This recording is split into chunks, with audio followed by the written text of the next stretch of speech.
when you dump the water on the field,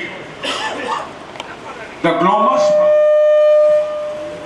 glomus funguses are activated near the root zone of the paddy plant. Again, I will repeat. When you dump the water or water is stunted in the crop, in these circumstances, the glomus funguses are activated. Glomus funguses are activated. They take nitrogen through the bubbles of the air in the water or straight from the atmosphere, and they supply to the root of the paddy. So it is not necessary to take the intercrops of the pulses in transplanting method.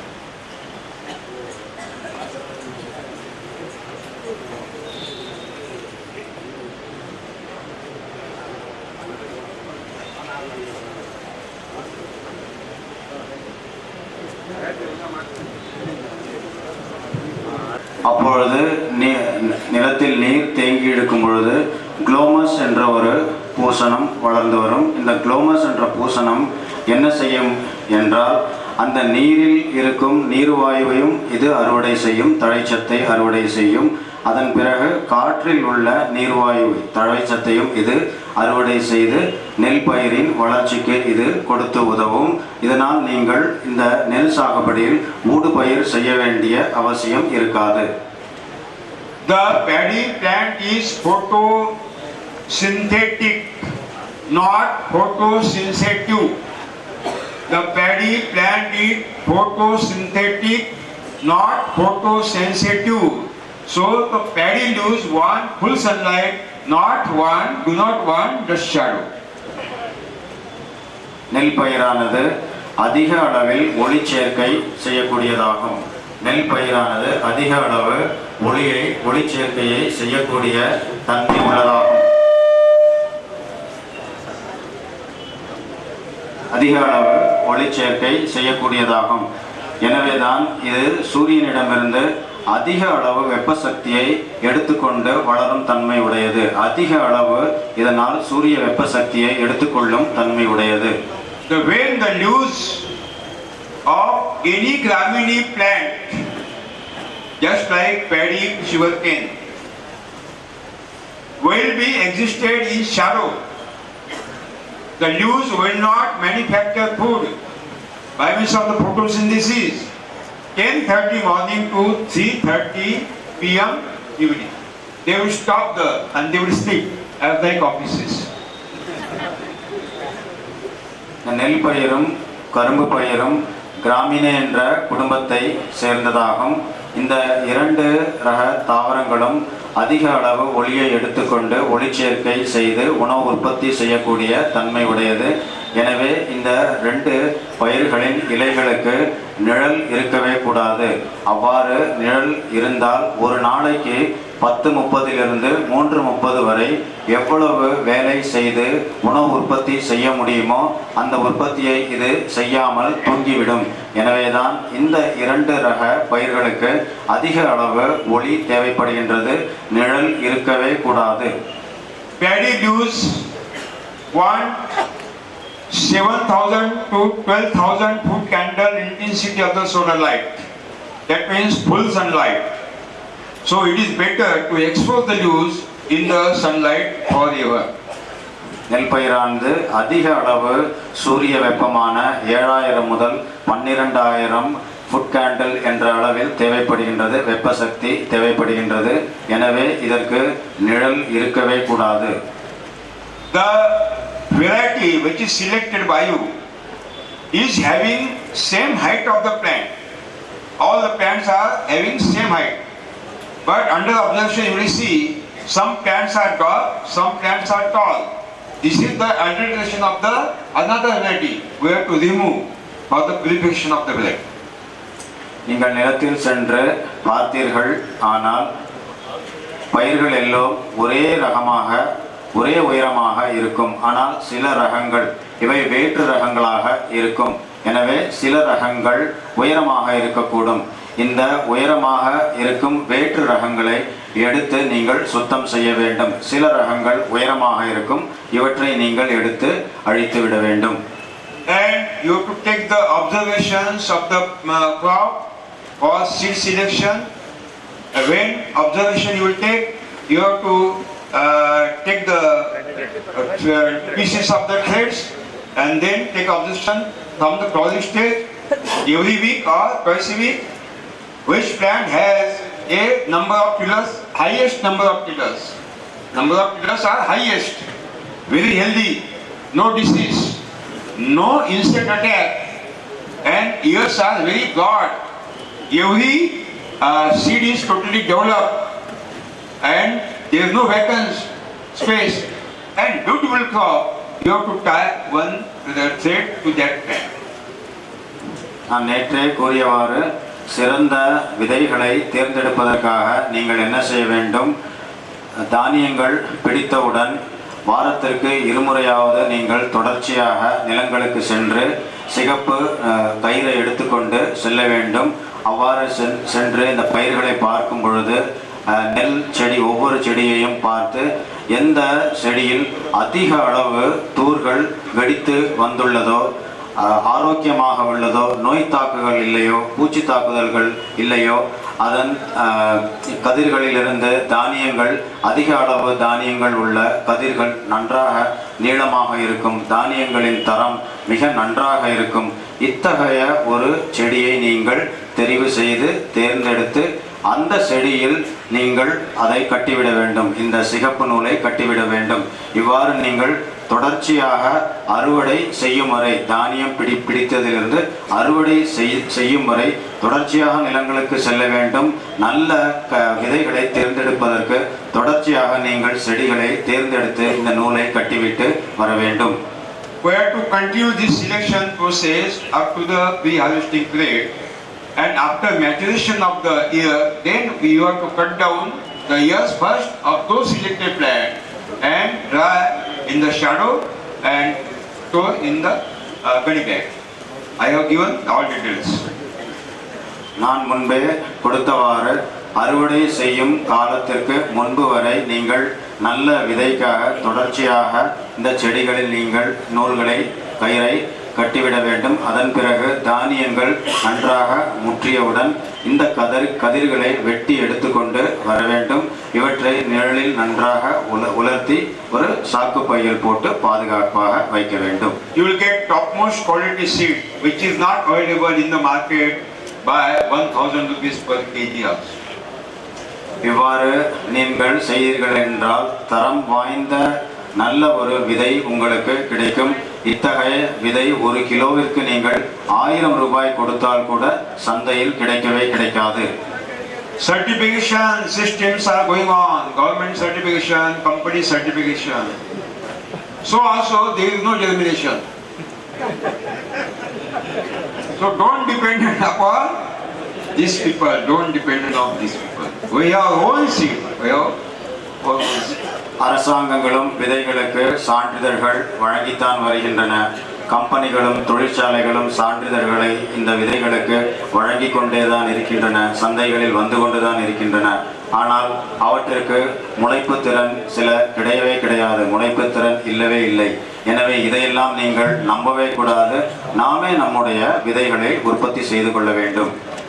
After harvesting, keep the bundles for 3 days for maturation of the grains, because when you harvest the crop and when you put to dry in the sunlight for 3 days, what are the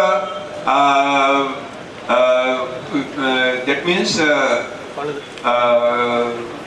what are the nutrients are less minimum, they are taken from the straw and the maturation is tested. So it is better after harvesting, let the bundles to dry in the sunlight for 3 days, then collect the bundles. நெல் பயிரை அறுவடை The deficit of the nutrient is taken from the straw. நெல் பயிரை நீங்கள் அறுவடை செய்த பின்பு அவற்றை சூரிய ஒளியில் 3 நாட்கள் வரை வைத்திருத்தல் வேண்டும். நிலத்திலேயே சூரிய ஒளியில் நீங்கள் 3 நாட்கள் அப்படியே வைத்திருங்கள். ஏனென்றால் சில தானியங்கள், கதிர்களில் உள்ள சில தானியங்கள் குறைவாக முதிர்ச்சி அடைந்திருக்கும். அந்த தானியங்கள் என்ன செய்கின்றது என்றால் அங்குள்ள தண்டுகளில் இருந்து நுண்ணூட்ட சக்திகளை எடுத்து முதிர்வு அடையும். எனவே இந்த நெல்லை அறுவடை செய்து ஒரு 3 நாட்கள் வரையிலாவது சூரிய ஒளியில் நிலத்திலேயே வைத்திருங்கள். Don't hurry for milling. Don't hurry for milling. How much you can delay the milling, you will get the best rice. எவ்வளவு நாட்கள் நீங்கள் அரவைக்கு எடுத்து செல்லாமல் நெல்லை பாதுகாப்பாக வைத்திருக்கின்றீர்களோ தரம் வாய்ந்த அரிசி அப்பொழுதுதான் உங்களுக்கு கிடைக்கும்.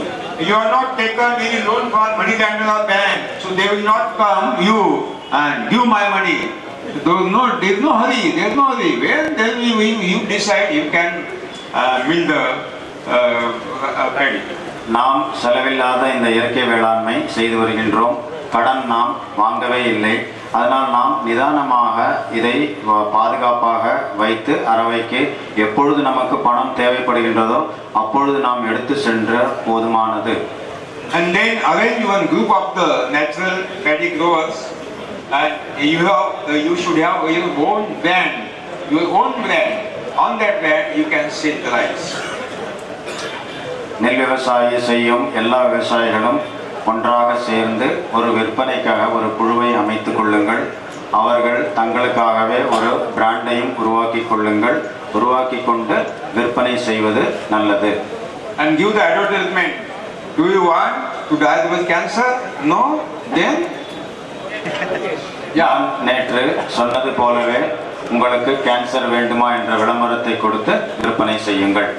I will also ask you, do you want to die with cancer by taking the tea? Yes or no? You can take it. Okay.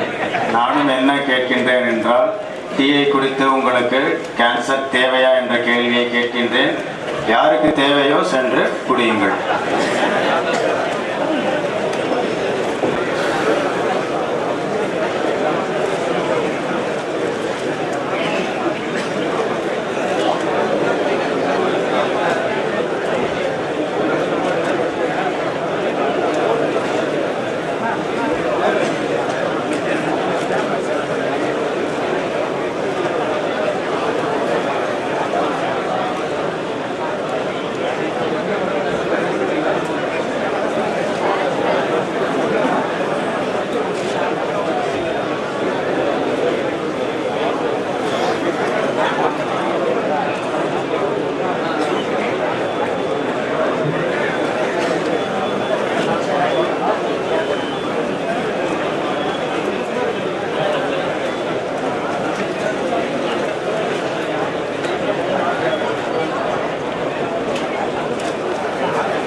Please keep quiet.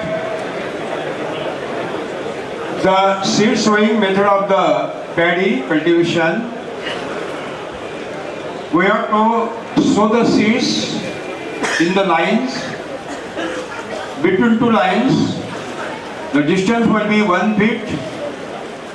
In the twin lines of paddy, 1 line of paddy, center line black gram or French bean or soybean, what means the third line is paddy, again 4th line paddy, then again beans or pulses, again paddy. That means 2 paddy, 1 pulses, 2 paddy, 1 pulses. நீங்கள் படத்தில் காண்பது நெல் பயிரை எவ்வாறு நேரடி விதைப்பு மூலம் சாகுபடி செய்வது என்ற ஒரு முறையாகும். நீங்கள் படத்தில் காண்பதை போல 2 வரிசை நெல்லையும் அடுத்த 1 வரிசை பருப்பு வகை தானியமும் திரும்பவும் 2 வரிசை நெல் அதன் பிறகு 1 வரிசை பருப்பு வகை பயிராகும். இந்த பருப்பு வகையில் உளுந்தோ அல்லது பீன்ஸோ நீங்கள் விதைப்பு செய்ய வேண்டும்.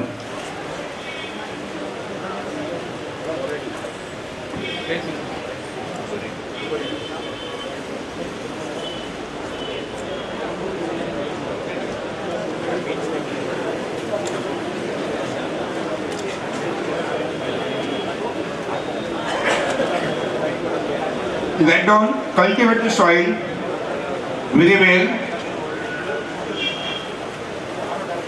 and mix the cut down pieces of the previous residues of the crop by rotavator in the soil. நிலத்தை நன்றாக உழவு செய்து கொள்ளுங்கள். கடைசி அறுவடையின் போது எஞ்சி இருக்கும் இலை தழை குப்பைகளை எடுத்து இந்த நிலத்தில் போட்டு சுழல் கலப்பையின் மூலம் உழவு செய்து கொள்ளுங்கள்.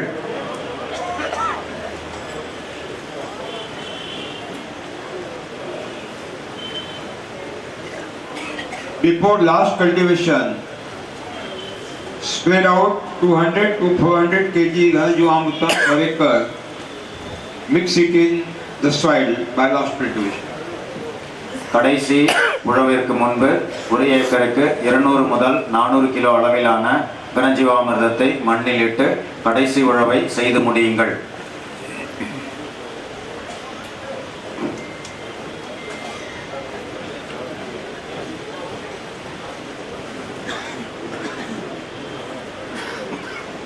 If there is a pre-monsoon raining, the wheat seeds will be germinated.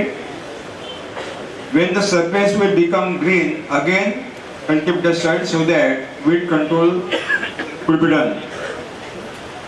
பருவமழை வருவதற்கு முன்பாக என்ன நடக்கும் என்றால் நிறைய களை முளைக்கும். அவ்வாறு களைகள் முளைத்திருந்தால் அதனை மடக்கி அந்த நிலத்தில் உழுதுவிடவும்.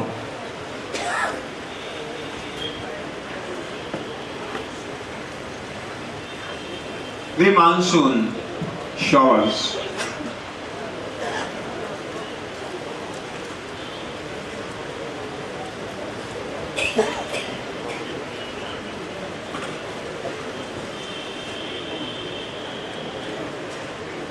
Then treat the seeds by Bijamrutam very well. பீஜாமிர்தத்தின் மூலம் விதை நேர்த்தி செய்து கொள்ளுங்கள் விதைகளை. If possible, seeds should be taken naturally grown. Naturally grown seeds should be taken because I have taken the trials. Naturally grown and chemically grown, I found when you will utilize naturally grown seeds, there is no insect attack or disease attack in the first year, and 30% production is increased. So if possible, you have to take naturally grown seeds. இவ்வாறு நீங்கள் விதைக்காக நீங்கள் என்ன செய்ய வேண்டும் என்றால் இயற்கை முறையில் வளர்க்கப்பட்ட நெல் விதைகளை நீங்கள் எடுத்துக்கொள்ளுங்கள். இயற்கை முறையில் வளர்க்கப்பட்ட நிலத்திலிருந்து கிடைக்கும் நெல்லை நீங்கள் எடுத்துக்கொள்ளுங்கள். ஏனென்றால் நான் பரிசோதனை செய்து பார்த்தேன். இவ்வாறு இயற்கை முறையில் விளைந்த நிலத்தில் விளைந்த நெல் விதைகளை நீங்கள் உபயோகப்படுத்தும் பொழுது என்ன நடக்கின்றது என்றால் நோய் தாக்குதல் குறைவாக உள்ளது, பூச்சி தாக்குதலும் குறைவாக உள்ளது, மகசூலும் 30% அதிகம் கிடைக்கிறது என்பதை நான் பார்த்தேன்.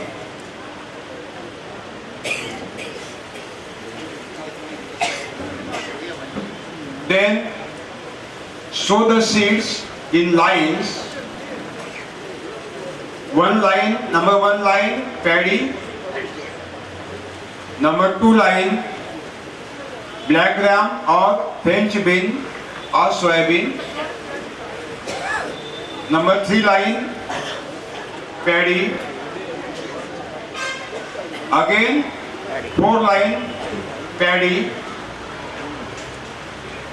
5th line pulses, 6th line paddy, 7th paddy. That means 2 lines paddy and 1 line pulses. This sequence should be continued. எப்படி நீங்கள் விதையை விதைக்க வேண்டும் என்றால் முதலாவது வரிசை நெல் வரிசையாக இருக்கும். இரண்டாவது வரிசை ஏதேனும் ஒரு பருப்பு வகை உளுந்து அல்லது பிரெஞ்சு பீன்ஸாக இருக்கலாம். மூன்றாவது நான்காவது வரிசை நெல், ஐந்தாவது வரிசை பருப்பு வகை, 6, 7 நெல், எட்டாவது பருப்பு வகை, 9, 10 நெல் வரிசை. இவ்வாறு 2 வரிசைகள் நெல் வரிசைகளாகவும் 1 வரிசை பருப்பு வகைகளாக இருக்குமாறு நீங்கள் விதைக்க வேண்டும்.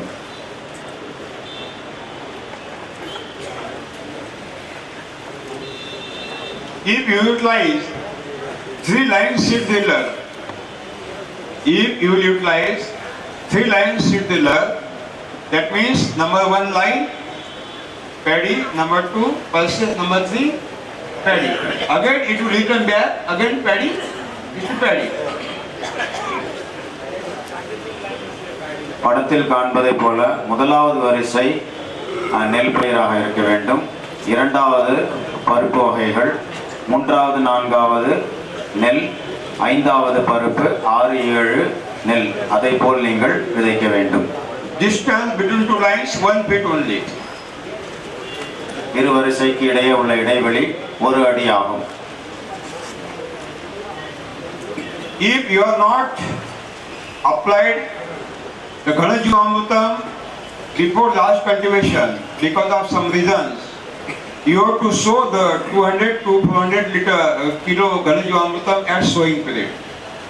200 liters. 200 kilo to 400 kilo Ghana Jeevamrutam अगर वो पहले नहीं दिया है जोताई के समय तो बीज बोए के समय उसको दे देना है. As like chemical fertilizer. கடைசி உழவிற்கு முன்பு நீங்கள் 200 முதல் 400 கிலோ கனஜீவாமிர்தத்தை தர முடியாவிட்டால் பரவாயில்லை.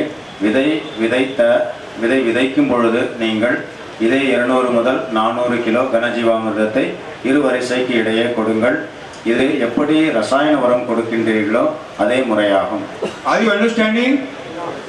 புரிஞ்சுதாங்க? Either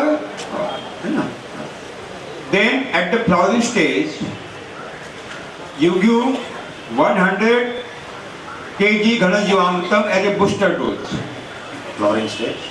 At the flowering stage of the crop you have to give 100 kg Ghana Jeevamrutam as a booster dose per hectare. பூப்பூக்கு பருவம் வரும்பொழுது 100 கிலோ அளவிற்கான கனஜீவாமிர்தத்தை கொடுங்கள். பூப்பூக்கும் காலம் வரும்பொழுது 100 கிலோ அளவிலான கனஜீவாமிர்தத்தை கொடுங்கள்.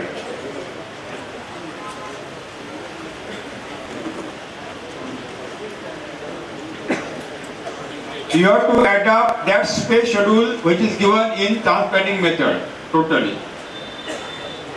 தெளிப்பு அட்டவணை எப்படி நான் நாற்றங்கால் முறைக்கு கொடுத்தேனோ அதே முறையில் இவற்றிற்கும் நீங்கள் செய்யுங்கள். தெளிப்பு அட்டவணை, ஜீவாமிர்தம் தெளிக்கும் அட்டவணை எப்படி நாற்று நடவு முறையில் கொடுத்தேனோ அதே முறையை இந்த நேரடி நெல் விதைப்பிலும் செய்யுங்கள். You have written that schedule. Is okay? Yeah. Seed to seed gap. You have to repeat. Seed to seed gap. Huh? It is seed sowing. Maybe 3 inch, maybe 2 inch, maybe 1 inch, maybe 4 inch. It depends upon how you are sowing. Then thinning should be done. Excessive plants are thin afterward. நீங்கள் எப்படி விதை விதைக்க வேண்டும் என்றால் 2 விதைகளுக்கு இடையே 1 அங்குலம் இருக்கலாம், 2 அங்குலம் இருக்கலாம், 3 கூட இருக்கலாம், 4 அங்குலமாக கூட இருக்கலாம். அவ்வாறு நீங்கள் விதையுங்கள். அது முளைத்து வந்த பிறகு எங்கெல்லாம் அதிகமான செடிகள் உருவாகுகின்றனோ அதை நீங்கள் களைந்து விடுங்கள். அதிகமாக இருந்தால் அதை களைந்து விடுங்கள். What you are saying? Yeah. Direction.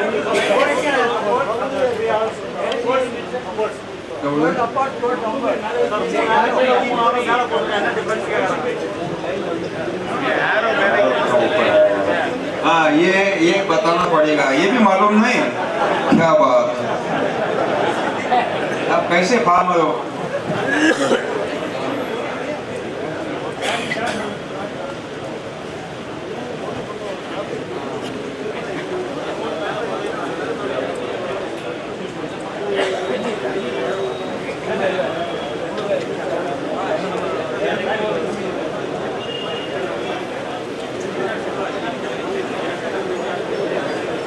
This is the seed dealer. This is paddy. This is pulses. This is paddy. It will go, and when we return, this paddy will come to paddy. This will come in the center and this paddy will come to.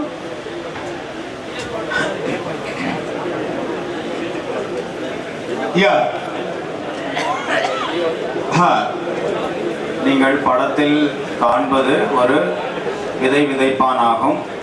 இது ஒரே முறை நீங்கள் இந்த விதை விதைக்கும் கருவியை உபயோகப்படுத்தும் பொழுது 3 வரிசையில் நீங்கள் விதையை விதைக்க முடியும். நீங்கள் வடக்கிலிருந்து இதை விதை விதைத்து கொண்டே வந்தீர்கள் என்றால் உடனே திரும்பி 3 வரிசை விதைத்து விட முடியும். பிறகு நீங்கள் அதே கருவியை எடுத்துக்கொண்டு தெற்கு நோக்கி செல்ல வேண்டும். திரும்பவும் 3 வரிசை விதை விதைக்க முடியும்.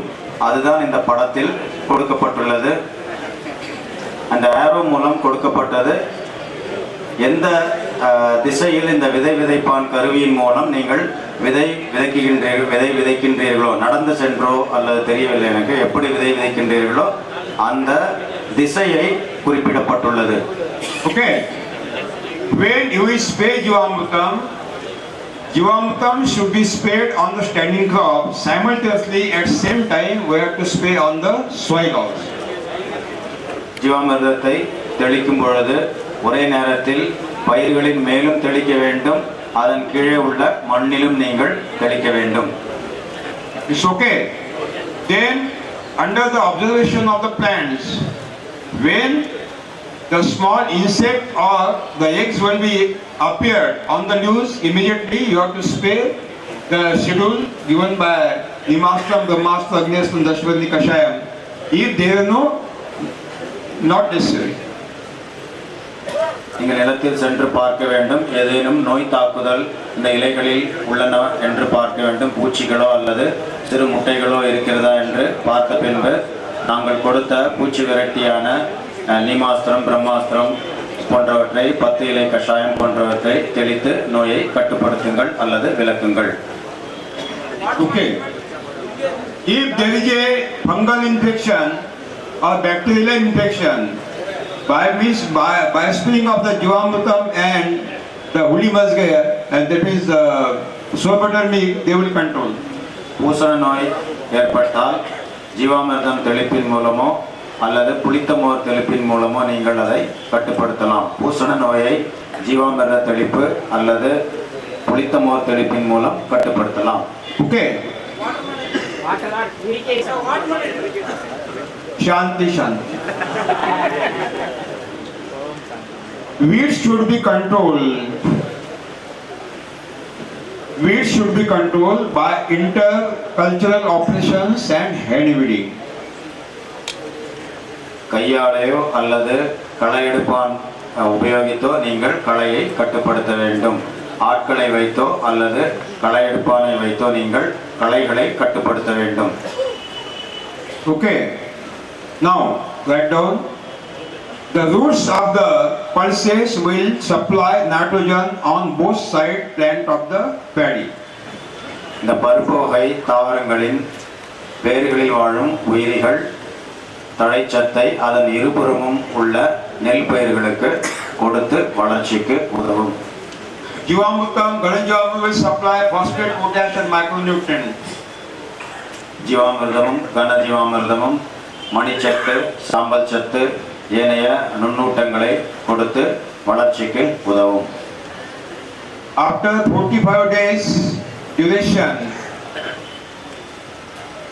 the matured leaves of the pulses will be fallen down continuously at specific interval.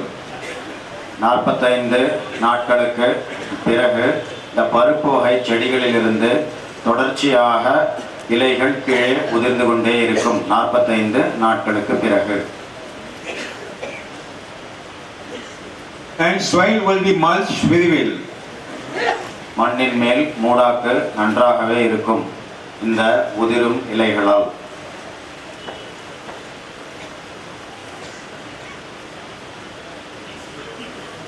As a result, local earthworm activities will be started and soil will become prosperous by means of the casting.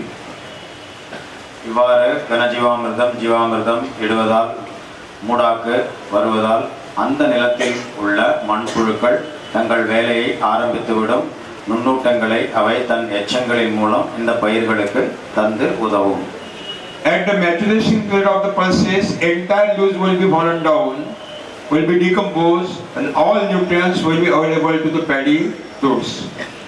நன்றாக முதிர்ச்சி அடைந்த பிறகு இந்த பருப்பு வகை தானிய பயிர்கள் முதிர்ச்சி அடைந்த பிறகு இலைகள் முழுவதுமாக மண்ணில் விழுந்து மூடாக்காக மாறிவிடும்.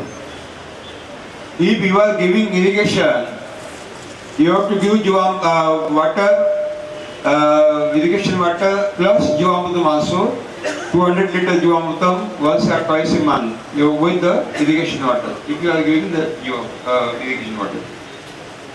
நீங்கள் பாசன நீர் கொடுப்பவராக இருந்தால் இந்த பாசன நீருடன் 200 லிட்டர் ஜீவாமிர்தம் ஒரு ஏக்கருக்கு ஒரு முறையோ அல்லது இருமுறையோ கொடுங்கள்.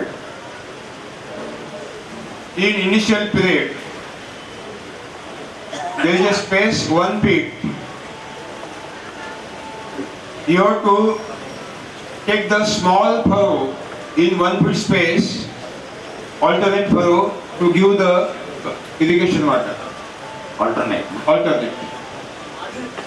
ஆரம்ப In காலத்தில் initial period, before harvesting of the pulses, there is a 1 feet distance between two lines. Right? So you have to take the small furrows in alternate spaces. இந்த பருப்பு Here you have to take the small furrow, okay, and give water. Here no furrow. Here you have to give furrow, water, no furrow. Alternative furrow you have to take and you have to give the water in initial period before harvesting of the pulses. இந்த பருப்பு வகை தாவரங்களை அறுவடை செய்வதற்கு முன்னால் ஆரம்ப காலத்தில் நீங்கள் எப்படி நீர் கொடுக்க வேண்டும் என்றால் ஒரு வரிசையில் நீங்கள் நீள கால்வாய்களை ஏற்படுத்துங்கள். அடுத்த வரிசையை விட்டுவிடுங்கள். மூன்றாவது வரிசையில் நீள கால்வாய்களை ஏற்படுத்துங்கள். இவ்வாறு ஒன்று விட்டு ஒன்று வரிசையில் நீள கால்வாய்களை சிறியதாக ஏற்படுத்தி அதில் மட்டும் நீங்கள் பாசன நீரை கொடுத்தால் போதுமானது. In the first year, how much maximum Jivamrutam you can give, it is better for the prosperity of the soil and soil microbiota. முதல் வருடத்தில் செலவில்லா இயற்கை வேளாண்மை செய்ய தொடங்கிய முதல் வருடத்தில் எந்த அளவுக்கு அதிகமாக ஜீவாமிர்தம் கொடுக்கின்றீர்களோ அந்த அளவுக்கு நல்லது, மண்ணுயிரும் பல்கி பெருகும். So you can increase the Jivamrutam proportion 200 to 400 also. ஜீவாமிர்தத்தை நீங்கள் 200 400 லிட்டராக ஒரு மாதத்திற்கு அதிகப்படியாகவும் கொடுக்கலாம்.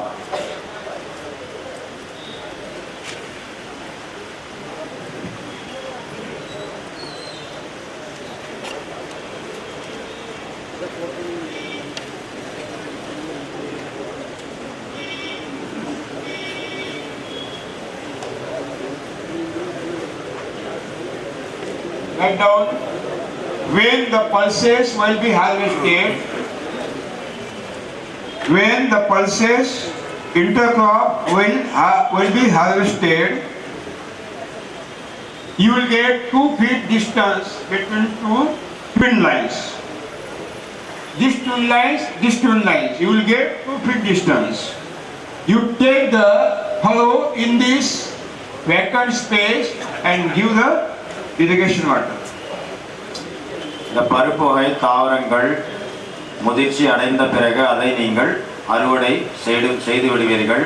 படத்தில் காண்பதை போல நீங்கள் ஊடு பயிராக பருப்பு வகை தானியங்களை நீங்கள் பயிர் செய்தீர்கள். அது அறுவடை செய்த பின்னர் இருவரிசையாக நெல் வரிசை இருக்கின்றது.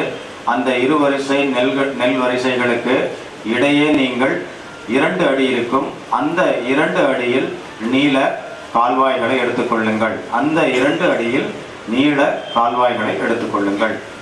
After harvesting the intercrop, the sunlight will be exposed to every leaf of the plant of the paddy because it will go down. ஊடுபயிர்களை நீங்கள் அறுவடை செய்த பிறகு சூரிய வெளிச்சமானது இந்த நெல் பயிர்களுக்கு அதிகமாக கிடைக்கும், மண்ணின் மேலேயும் விழும். So every leaf will be photosynthetic. இதனால் ஒளிச்சேர்க்கையானது சூரிய வெளிச்சத்தின் மூலம் அதிகப்படியாக இருக்கும். Proper air will be circulated in between two lines. இரண்டு நெல் வரிசைகளுக்கு இடையே காற்று சுழற்சியும் அதிகமாக இருக்கும். So that the carbon dioxide should be supplied very well for photosynthesis process. இதனால் கரியமில வாயு அதிகமாக பெறச் செய்து ஒளிச்சேர்க்கையின் மூலம் உணவு உற்பத்தியும் அதிகரிக்கும். And at the milking stage of the grains, you spray 200 liter water and 5 to 6 liter whole musge. That means soy butter milk or 200 liter saptadhanyam kashaya. பால் பிடிக்கும் பருவத்தில் 200 லிட்டர் 7 தானிய முளைக்கட்டிய கஷாயத்தை தெளியுங்கள், அல்லது 200 லிட்டர் நீரில் 5 முதல் 6 லிட்டர் புளிச்சமோரை கலந்து தெளியுங்கள் பால் பிடிக்கும் பருவத்தில். You will get the production of the intercrop and you will get production of the paddy, same production which is taken from transplanting method. இவ்வாறு நீங்கள் சாகுபடி செய்தால் பருப்பு வகை பருப்புகளையும் நீங்கள் அறுவடை செய்யலாம், நெல்லையும் நீங்கள் அறுவடை செய்யலாம். ஒரே நிலத்திலிருந்து நெல் அறுவடை அல்லது நெல் மகசூல் குறையவே குறையாது. எவ்வளவு மகசூல் நீங்கள் நாற்றுக்களை எடுத்து நடவு செய்யும் முறையில் எடுக்கின்றீர்களோ அதே அளவு மகசூல் இந்த நேரடி நெல் விதைப்பிலும் உங்களுக்கு நெல்கள் மூலம் கிடைக்கும். உபரியாக பருப்பு வகைகளும் கிடைக்கும். You can try 10 gunta, 50 cent, 25% or 1 acre this method. It will be a best model to the another people when they will visit. Okay? ஒரு ஏக்கரில் 25 சென்ட்டோ அல்லது 50 சென்ட்டுகளிலோ இந்த மாதிரியை நீங்கள் முயற்சி செய்து பார்க்கலாம். இது பிறருக்கும் உதவியாக இருக்கும்.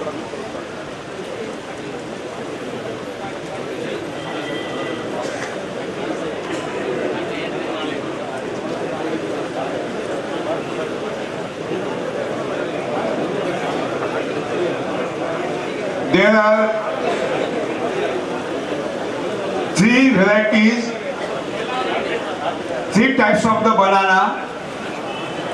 Number 1, Cavendish.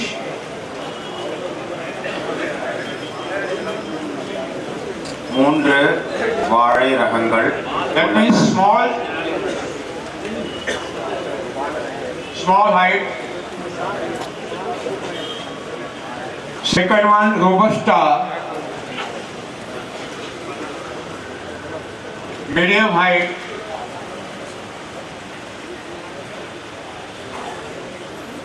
முதலாவது குட்டை ரகம் கேவண்டிஷ், இரண்டாவது ரொபஸ்டா மத்திய உயரம் உள்ளது, and third one tall, that means deshi. மூன்றாவது நாட்டு ரகம் உயரமாக இருக்கும். கேவண்டிஷ், ரொபஸ்டா நாட்டு ரகம், குட்டை மத்திய உயரமானது. Which variety you are taking? Robusta, Cavendish or tall varieties? எந்த வாழையை நீங்கள் சாகுபடி செய்கின்றீர்கள்? எந்த ரகம்? Robusta. Tall. Okay. Cavendish, G9 is Robusta. Tall varieties were? Tall varieties? Okay. Beautiful. Elaki, fine. Elaki.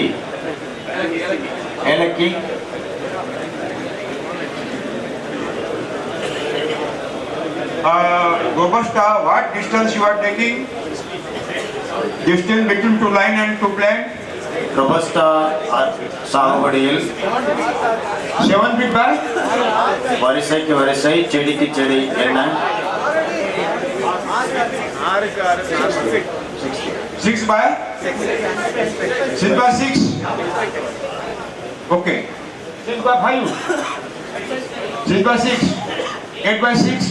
No. 4 by 5? 9. Only 6 by 6? Yes, okay.